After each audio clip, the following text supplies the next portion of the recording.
what's up, CAUSENETIC family? Thanks for joining us on the CAUSENETIC podcast. CAUSENETIC means being a person or thing that gives rise to a phenomenon that is dynamic or energizing. We're tackling topics and telling the truth. Hey, I'm Keith Benson. And I'm Rodrigo Ross. And so today we have the great. Woo!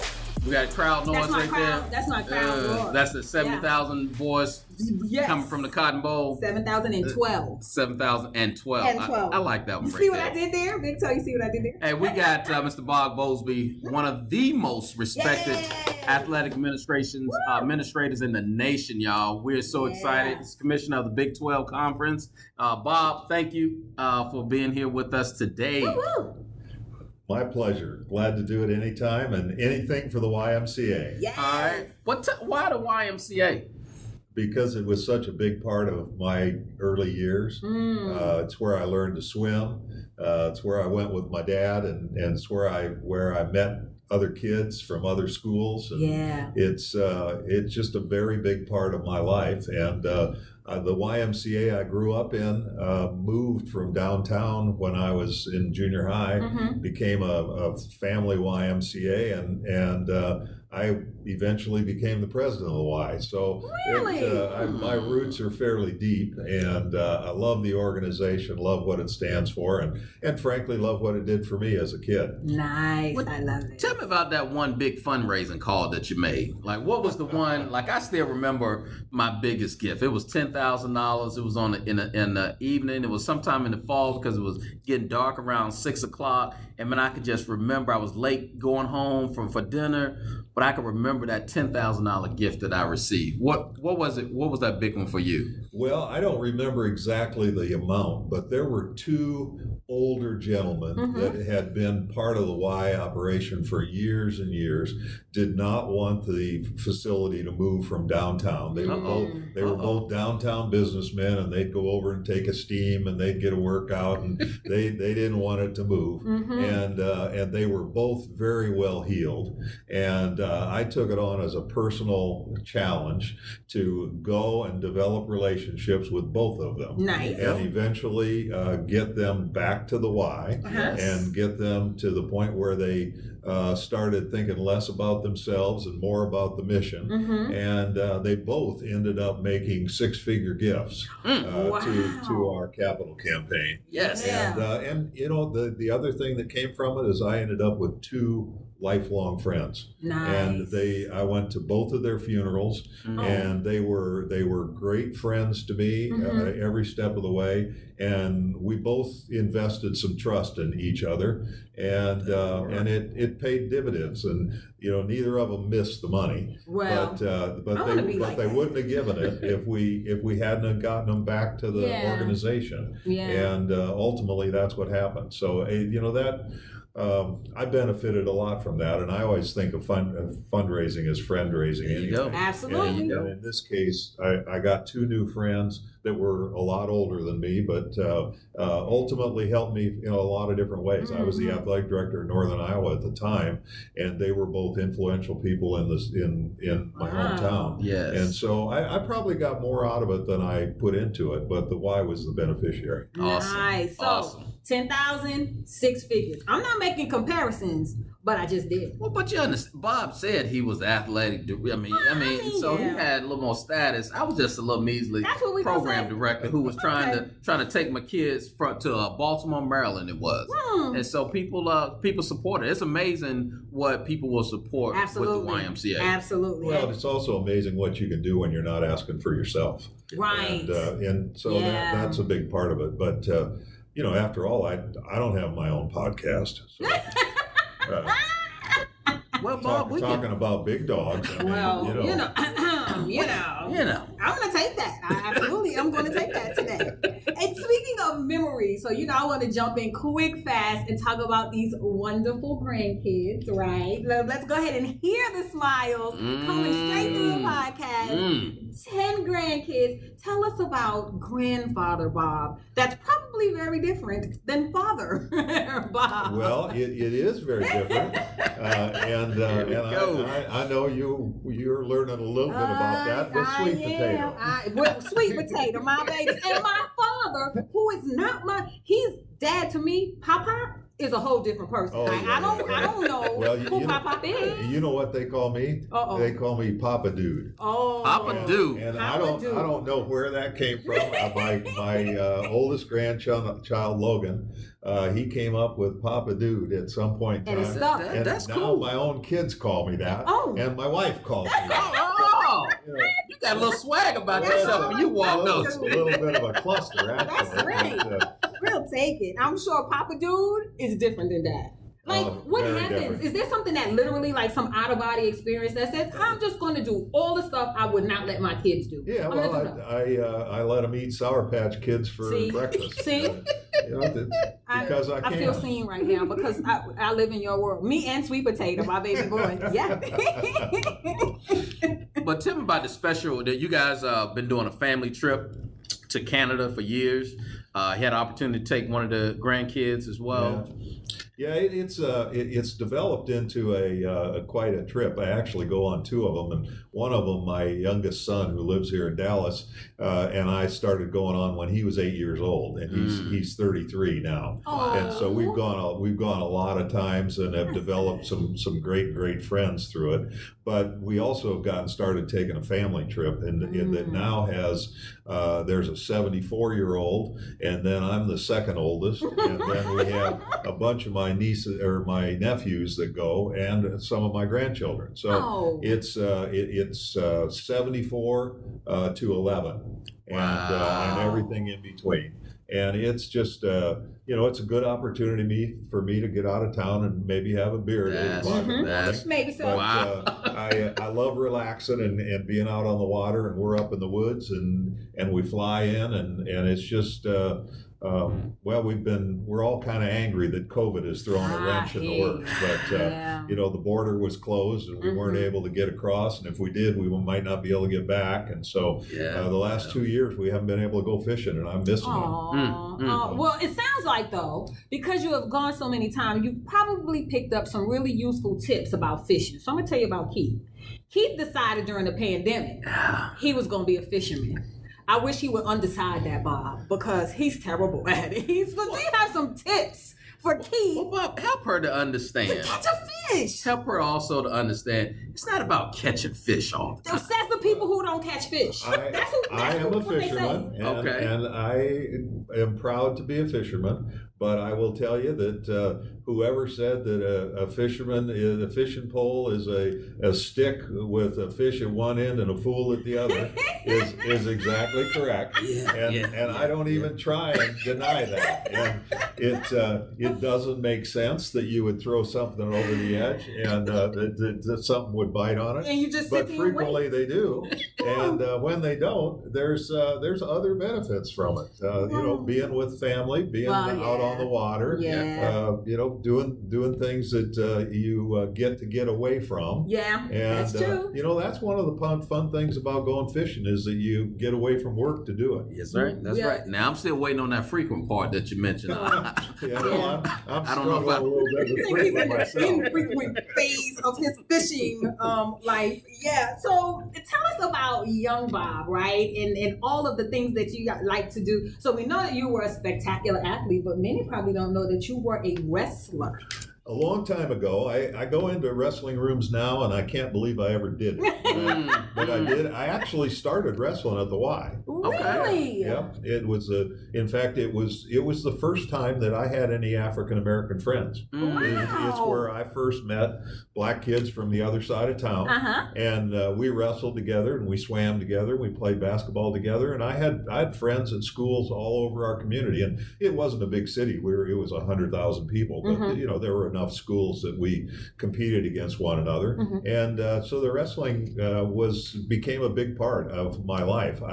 I wrestled for a Hall of Fame coach that had won 17 state championships, and my sophomore, junior, senior year, we won 88 straight matches, and it was a great experience. And I hear his voice in the back of my head even today every once in a while.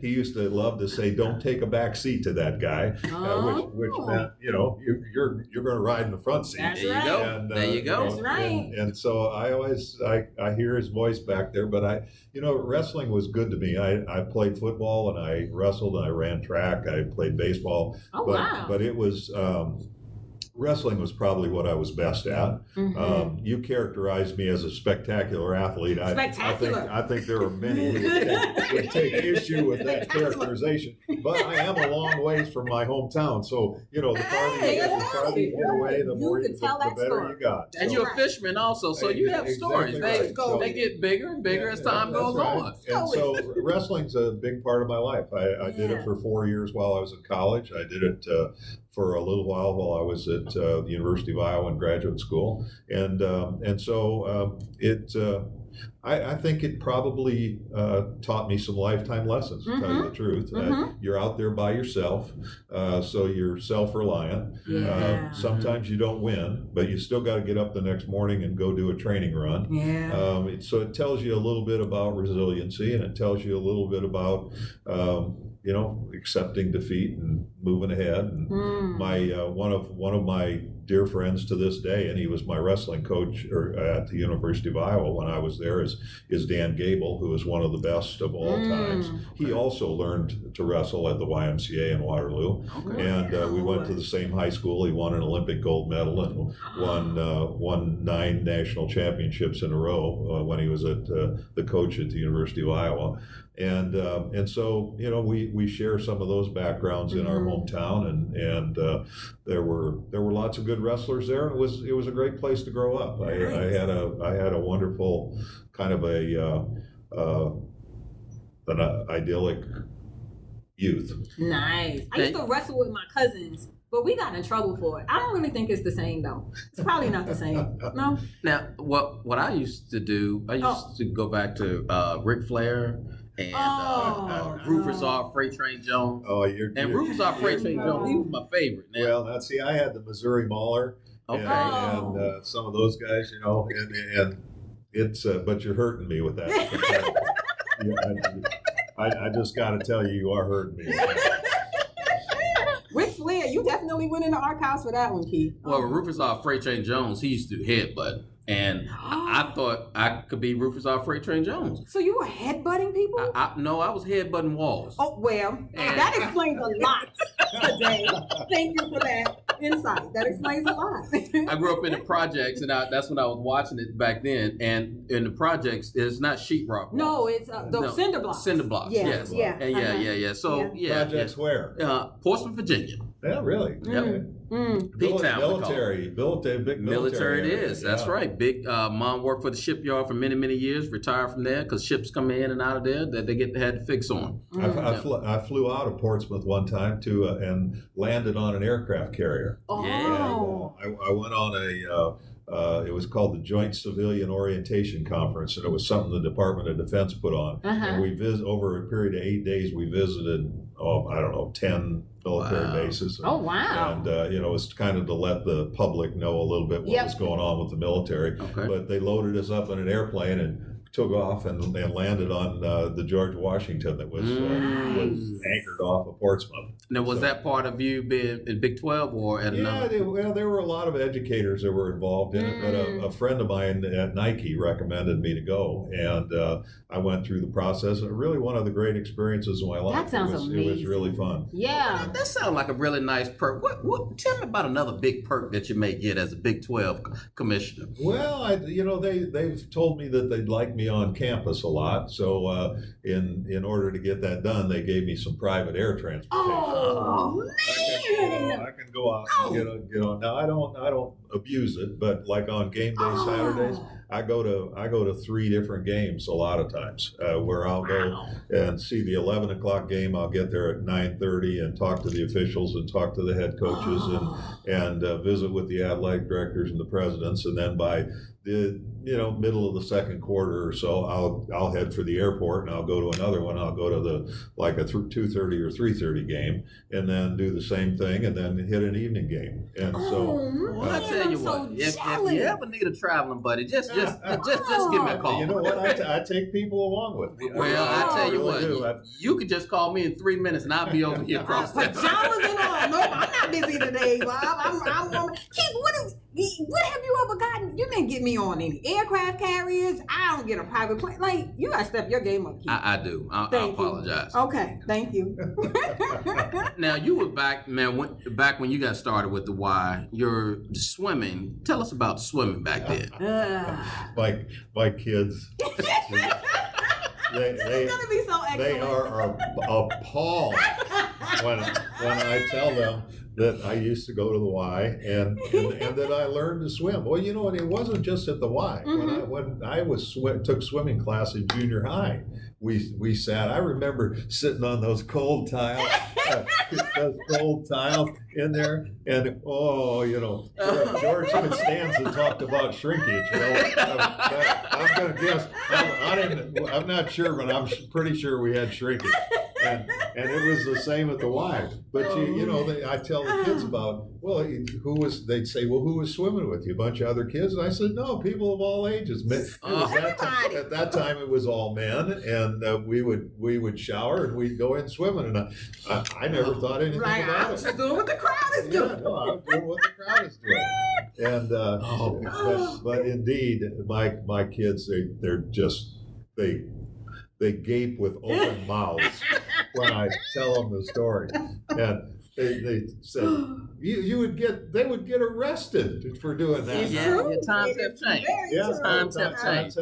But it was just and I think it was partly the organization. Because the people that were there were good Christian people and were trying to do the right thing, and they you just didn't. I don't think my dad gave it a second thought that I was downstairs swimming with other adults while he was up playing basketball. Mm-mm. Right. No. Now, he had clothes on. That's good to know. But in the pool, that wasn't the way it was. But as far as I know, it was that way in the YMCA movement across the country, everywhere. Yep. Show enough. That's funny. And from then to now, speaking of things changing, there's some changes on the horizon looming for the Big 12. So we got change. That's for sure. We got people coming. We got people going, and we're almost going to have to color code our agendas from now, because we're going to have some meetings with the 8 remaining members, continuing members. We're going to have the 10 that we got now, and then we're eventually going to have 14. And then when Texas and OU leave, we're going to have 12 again. Oh. We've been numerically challenged all these years. We're the Big 12, but we only had 10, and the Big 10 had 14. So, it just proves we can't count. Well, that part. I mean, so how are you navigating all of this change, all of this shift, being surprised at the exodus of 2 of the teams? Like, what is it like being you these days? Well, you don't get to pick your controversy. Yeah, you don't get to pick your challenges. That's true. It's whether it's COVID or something else. I mean, we went through a long couple of years, and we all did, and we were kind of thinking we were getting out the back on it, and then all of a sudden this rumor drops that they're going to be leaving, and you never know if it's accurate or not, and you don't know what to make of it. I got on the phone as quick as I could. I'm mostly the direct type, and so I called the 2 presidents and called the 2 athletic directors and said, what's up? And called the commissioner of the SEC and asked him what's up. And I got voicemail. Of course. That's Bob. We don't have that. So it took a little while, but eventually, we communicated, and the thing we haven't gotten is much indication of why. And but if you want to do something or you don't want to do something, then one excuse is as good as another. And so it took a while to get over the the personal sense of betrayal, but you have to get past that. There's no future in bitterness. So we worked with the board, and they authorized me to go out and start talking to some other schools. And I only talked to those who had reached out to us. So it was, it was an interesting couple of months, and it continues to be. And with all the turmoil and all the COVID and all the changes in our society, we're still playing football games on Saturday, and the athletics enterprise has proven over a long period of time to be pretty resilient. A lot of things change, but they also stay the same, and we get together and we play games on Saturday or whenever, and so that's what we're doing. Nice. But I would be less than honest if I didn't say it was taxing. Right. So what is, a lot of times when things like this come up, I mean, you got a Texas OU, they leave. What was the silver lining in that, though? I mean, what was the good that came out of that? What was freed up now that you can explore more now? Yeah, well, I think you got to scratch around hard to find those kinds of things. What is unusual about OU and Texas leaving is when schools have left on other occasions from our league or from other leagues, they've tended to be, like Maryland and Rutgers. They were down towards the middle or bottom of their league. And it isn't often that you have the bell cows that are at the top of your league leave. And so, we don't know just exactly what the implications are yet, because they certainly bring a lot of value to our TV packages and to our in-stadium attendance and those kinds of things. So, we're going to have to see how it goes. But we went out and invited the if you want to use a recruiting vernacular, we invited the four best athletes that we could find in BYU and Cincinnati and UCF and Houston. And, I think they all have enormous top end. And if there's a silver lining, it's probably that we don't have to tiptoe around Oklahoma and Texas like we have for years and years. But, you don't lose big national brands like that without having some damage. And so we're still doing damage assessment. Gotcha. If you had the crystal ball, what's the one thing people may be surprised with college athletics 20 years from now? Well, I've been at it for 40 years, and every time I hear that come out of my mouth, I can't believe it. You look fabulous, though, folks. I can't see him. You look amazing. Pull him up, and man, he's looking good. Looking good. Yeah. Well, it's I appreciate that comment, but I question your vision. But I look forward. I think the time is right for name, image, and likeness to come in and have student athletes be able to profit from some things that are uniquely theirs. Just like your name, image, and likeness is yours, and mine is mine, and we don't all know how to activate around it. We don't all have lots of followers. We don't, sometimes have the business savvy to do what needs to be done. But to the extent kids do, and to the extent we can do it without it being an inducement as to where you go to school and where you might transfer and those kinds of things, you kind of need to separate the athletic life from the name, image, and likeness life. But it's an example of a place where you have to evolve. There was a time when that wasn't permissible, and you'd have compliance people on campus following you around to see if you were getting benefits that you weren't entitled to. Interestingly, as much as things change, the more they stay the same. The Carnegie Foundation did a big study that was 300-400 pages in 1929 of intercollegiate athletics, and what they said was the athletes are not real students. The coaches make too much money, and the presidents need to get control of the enterprise. Now, does that sound vaguely familiar? That's kind of what we're hearing today. And so there have been lots of changes since then, and in those days there weren't even scholarships at that time. And so we evolve and we change, but we still play games on Saturday, and that's a good thing. Man, I will get everything to go back and have name, image, and likeness back in my here comes an old story. Well, well, sometimes we got to reminisce, to go back, keep us useful every once in a while. Well, okay, go ahead and dig in there. Well, I would have been the businessman of the group. I played more of a reserve role, but I would have been the businessman to somebody on the team. Oh, so you would have been making money off their likeness. Hey, is what I keep saying. But that's the position I think athletes are in. Well, I mean, everybody is not going to have 1 million followers, but there's going to be the brainiac on the team that's like, let me capitalize. You're trying to imply you were the brainiac that on may the be a little, team, the same dude that was headbutting Well, concrete walls? You're a long ways from Portsmouth, too. So you Right, the story just went. The brother, where you can be a brainiac if you want to. Right, same guy that was headbutting concrete walls was the brainiac on the football team. That's a good call. We're going to move right along from that. That sounds like a brainiac. All day long. Absolutely. Oh, y'all are killing me. Y'all are killing me.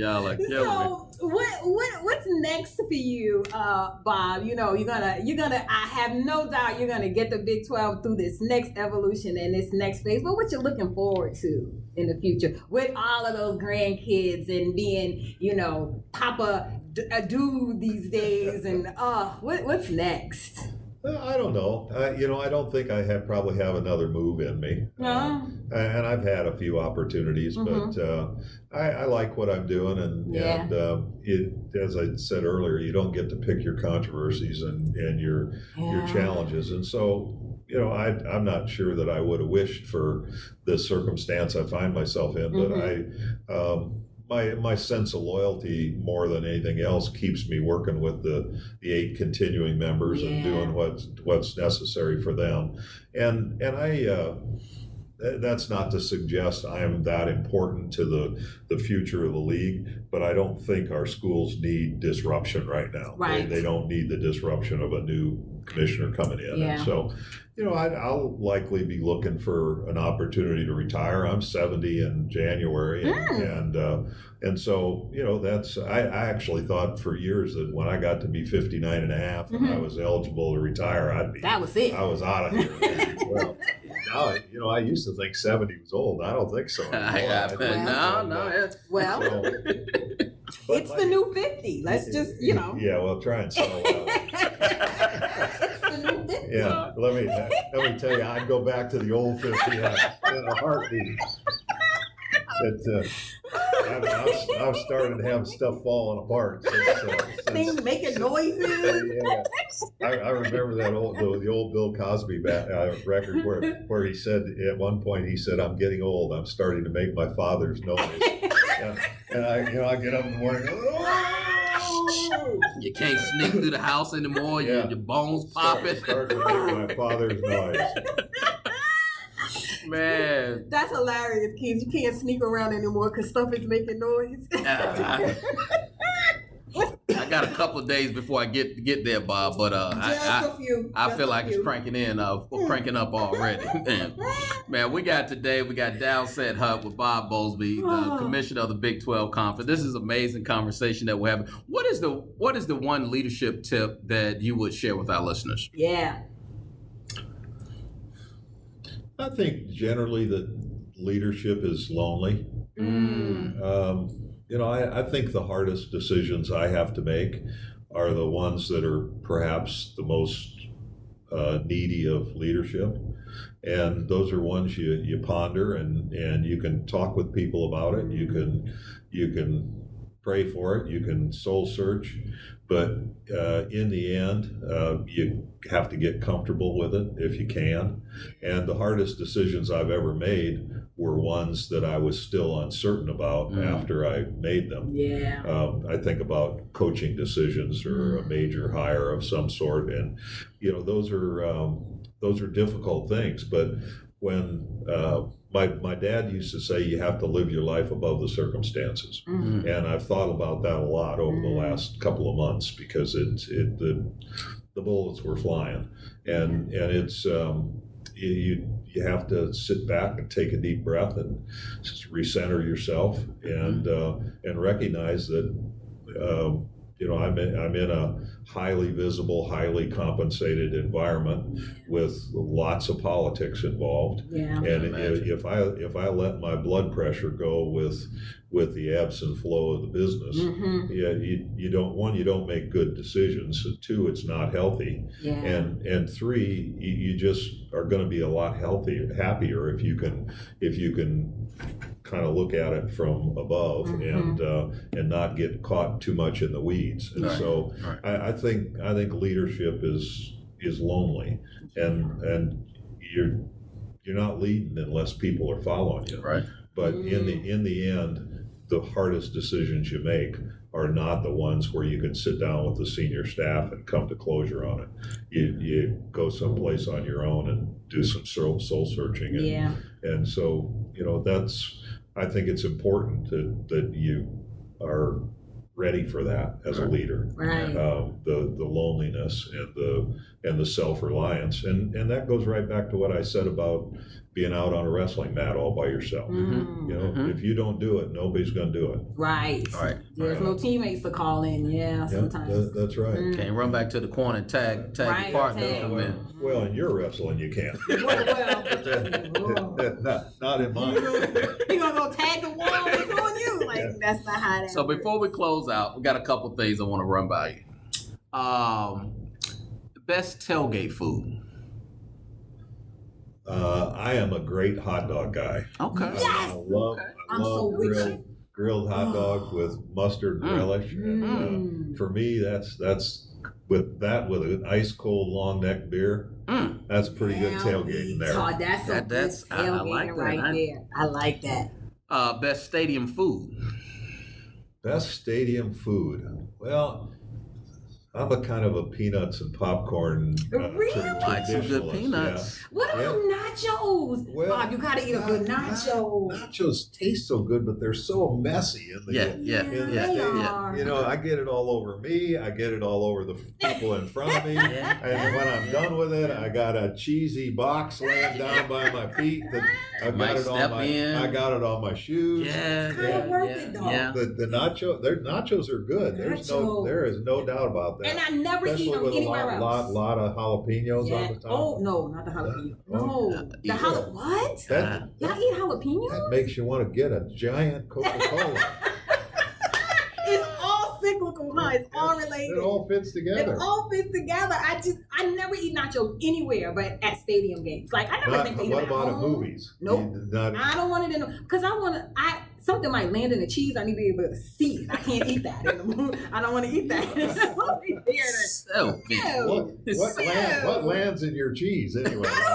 You can never tell. You never know. I don't want to take the risk. But you'll eat nachos outside with all. Yeah, because if I see the bug land, I know it's a bug. I can make an informed decision from that point, right? Like I didn't eat it by mistake. I just chose to eat it. You got to have a good informed decision about your nachos.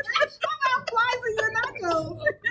Man, this has been a wonderful conversation. We've been with Bob Bowlsby with topics around Downset Hut, this whole piece about kind of sports all together and the great story, the great life of Bob Bowlsby. Bob, thank you for allowing us to interview you, man.